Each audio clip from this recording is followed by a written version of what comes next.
स्वागत है आप लोगों का इस वीडियो में। क्वेश्चन कह रहा है कि एक डिस्क है वो अपने इस एक्सिस के अबाउट रोटेट कर रहा है कांस्टेंट एंगुलर एक्सीलरेशन 4 रेडियन पर सेकेंड स्क्वायर से।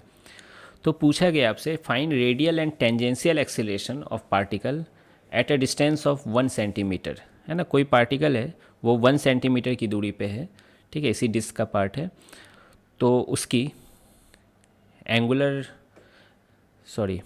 रेडियल एक्सीलरेशन क्या होगी और टेंजेंशियल एक्सीलरेशन क्या होगी। है ना, रेडियल का मतलब सेंट्रीपिटल भी होता है। और कब पूछा गया है, 1 सेकेंड के बाद जब डिस्क स्टार्ट कर रहा है रोटेट करना, तो इनिशियल ओमेगा 0 है और 1 सेकेंड के बाद इसकी ओमेगा क्या हो जाएगी, कैसे निकालोगे।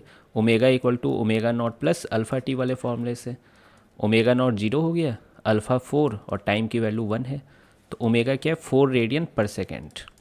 यानी जिस इंस्टेंट पे पूछा गया है तो उसके पास अल्फ़ा तो थी ही, साथ में अब क्या आ चुकी है, ओमेगा भी आ चुकी है, कितनी 4 रेडियन पर सेकेंड। ठीक है, अब देखिए रेडियल एक्सीलरेशन किधर होता है ये सब आपको मालूम होना चाहिए।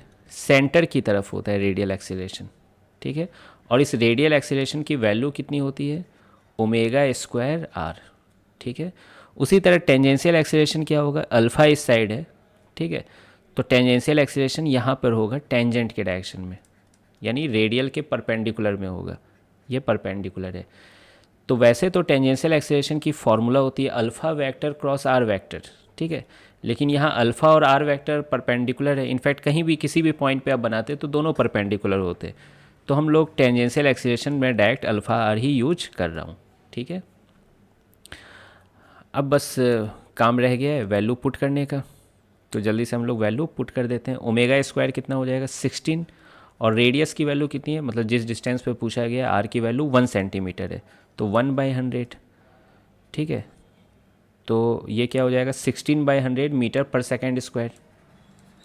लेकिन मैं पीछे आंसर की मैं देख रहा हूँ कि वो सेंटीमीटर में दिया हुआ है, तो बेकार का इसको चेंज किए, या यूँ कहिए कि 100 से मल्टीप्लाई कर दो, तो 16 सेंटीमीटर पर सेकेंड स्क्वायर, है ना, रेडियल एक्सीलरेशन।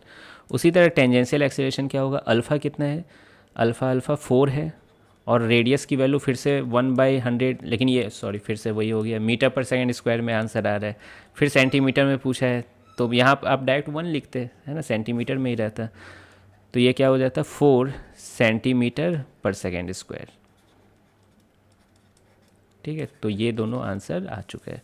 तो ये बेसिक डिफिनीशन है रेडियल एक्सीलरेशन और टेंजेंशियल एक्सीलरेशन का। ये आपको सर्कुलर मोशन में ही पढ़ा दिया गया होगा बहुत पहले। मिलते हैं फिर नेक्स्ट वीडियो में।